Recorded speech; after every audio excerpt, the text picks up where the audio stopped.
bersama Papa dan Aryan. Hai. Hai.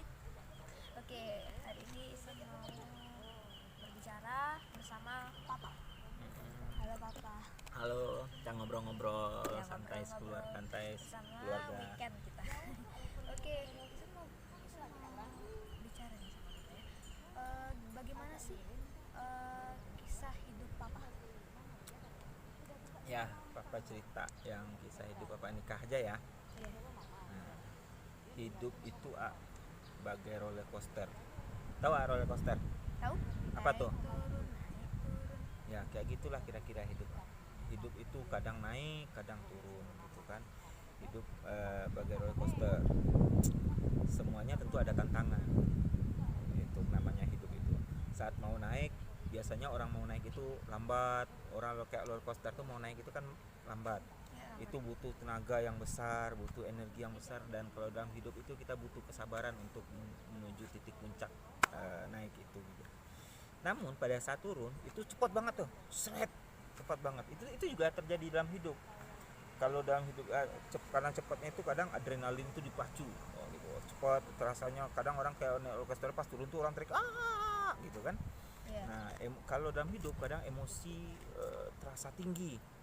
Bahkan terkadang terpaksa orang kadang harus menangis, kemudian berlinang air mata dan sebagainya. Hidup juga begitu. Papa juga mengalami hidup yang seperti itu. Dulu memasuki awal rumah tangga, alhamdulillah Papa sudah bekerja tuh di proyek perumahan di Dumai. Papa sebagai site manager, proyek manager yang memegang proyek ada sekitar 200 lebih rumah yang perumahan yang ada di Dumai gitu kan. Nah, perusahaan itu milik keluarga WNI asing. Jadi orang Cina yang punya proyek itu. Jadi Papa bekerja sama proyek orang Cina. Papa dipercaya untuk mengelola 200 lebih proyek perumahan itu. Selain proyek itu, Papa juga mengelola ada beberapa proyek pribadi kayak mengerjakan rumah, orang bangun ruko juga. Itu juga Papa kerjain gitu. Awal-awal semuanya lancar. Awal-awal semuanya berjalan lancar. Papa bisa kerjain tukang-tukang itu banyak tuh, ada berapa tukang yang bisa Papa koordinasi gitu kan. Grafik ekonomi, secara ekonomi Bapak waktu itu lumayan naik sampai sekitar bulan ke-7 pernikahan Bapak dengan Umi dan AA Ihsan sudah ada di dalam kandungan gitu kan. Kemudian ya proyek itu mengalami kendala gitu. Proyek mulai goyang karena ada konflik itu kayak pertengkaran pemilik proyek.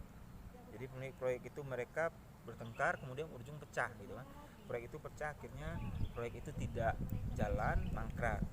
Nah, pada saat bersamaan juga proyek pribadi Papa yang di luar juga mengalami problem di Dumai waktu itu. Ada problem yang sifatnya teknis, yang itu teknis dan juga alam yang menyebabkan proyek Papa kemudian jadi juga ikut mangkrak, bahkan beberapa yang harus Papa ganti beberapa proyek itu. Sampai akhirnya memang Papa berhenti di Dumai itu. Gitu, Papa akhirnya ya sudahlah, ini kayaknya kita di Dumai sudah selesai gitu kan pada saat itu. Ibaratnya Papa sudah pilot lah, sudah bangkrut lah proyek Papa di Dumai saat itu.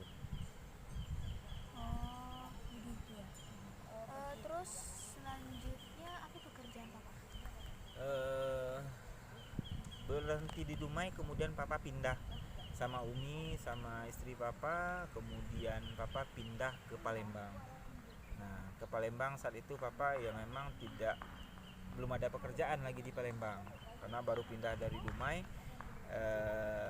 Sambil menyelesaikan kuliah Umi itu kuliah masih ada masih ada skripsinya yang belum rampung, belum selesai. Jadi Papa menyelesaikan, membantu Umi, mensupport Umi untuk Umi menyelesaikan kuliahnya hingga ujian skripsi dan Umi wisuda. Dan Umi wisuda dan skripsi itu, Ihsan, anak Papa pertama, Ihsan itu ada sekitar usia 8 bulan di dalam kandungan saat itu. Nah, Ihsan lahir itu Papa betul-betul setelah 3 bulan meninggalkan Dumai, proyek nggak ada, pekerjaan nggak ada, uang Papa memang betul-betul ekonomi lagi, betul-betul tidak punya ekonomi lagi, tidak punya uang lagi gitu. Betul-betul pilot, bangkrut lah hidup Papa saat itu. Itu itulah yang papa bilang roller coaster tuh begitu mau naiknya dulu lambat, itu bertahun-tahun untuk bisa naik, kemudian begitu turun tuh hanya waktu 2-3 bulan papa langsung jatuh turun. Dan disitulah papa menangis kayak Ihsan lahir, papa harus menangis membawa Ihsan keluar dari rumah sakit itu, di puskesmas itu lahir dulu, papa harus menggadaikan KTP, harus untuk karena uang nggak punya, sampai papa harus minjam uang untuk membawa Ihsan lahir, membawa Ihsan keluar dari puskesmas dulu. Itu bisa Ihsan sampai Ihsan lahir waktu itu. Setelah Ihsan lahir, apa kerjaan papa?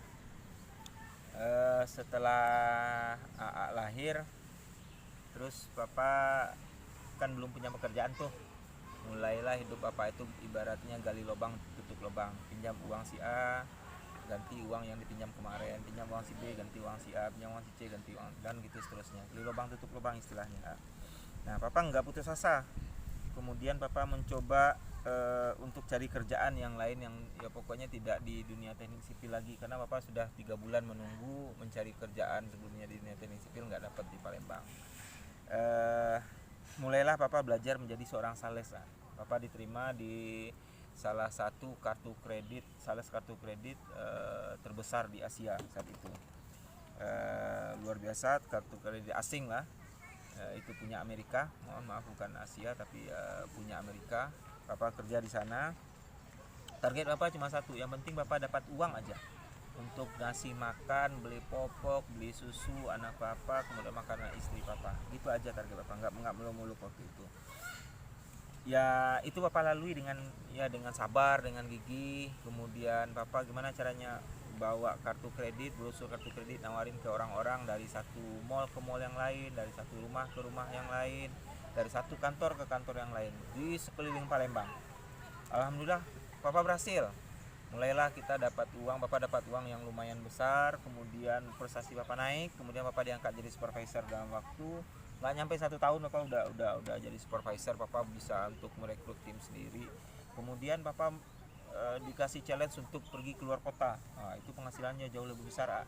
Kalau di dalam kota paling sekitar 3-4 juta, kemudian kalau luar kota itu bisa dapat sekitar ya 7-8 bahkan 10 juta gitu kan. Nah papa coba hidup keluar kota, ke Pekanbaru, ke mana namanya, ke Jambi, ke Padang gitu kan. Nah papa coba hidupnya di situ. Papa nawarin dari kantor, sama kantor, satu mall ke mall, dari rumah ke rumah, dari kantor ke kantor. Nah papa coba jalan itu gitu kan. Konsekuensinya apa? Ya AA dengan Umi sering papa tinggal. Dan itu berlangsung hampir 1 tahun gitu, lebih dari 1 tahun. Paling dalam 1 bulan itu papa bisa pulang ya 1 minggu lah lama papa di rumah. 3 minggu itu papa cari uang gitu kan.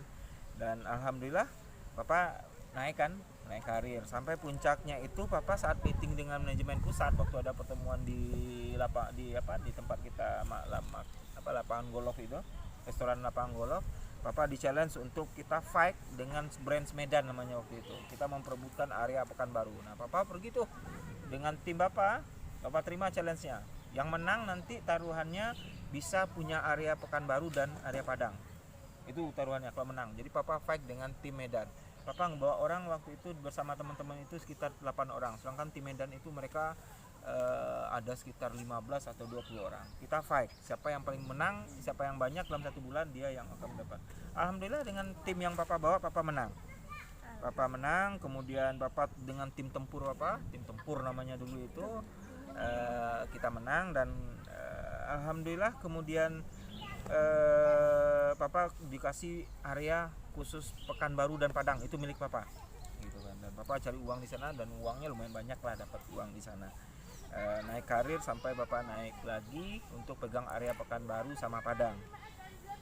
Tapi yang namanya ya ada roller coaster lagi di belakang. Ternyata branch kantor papa di Palembang ya, mereka ada yang tidak bagus polanya. Dia merusak tim papa yang tinggal di Palembang, sedangkan tim papa di Padang tetap berjalan, yang di Palembang rusak. Kemudian ya tim tempur papa jadi goyang. Nah tentu kebijakan ini ya papa nggak terima.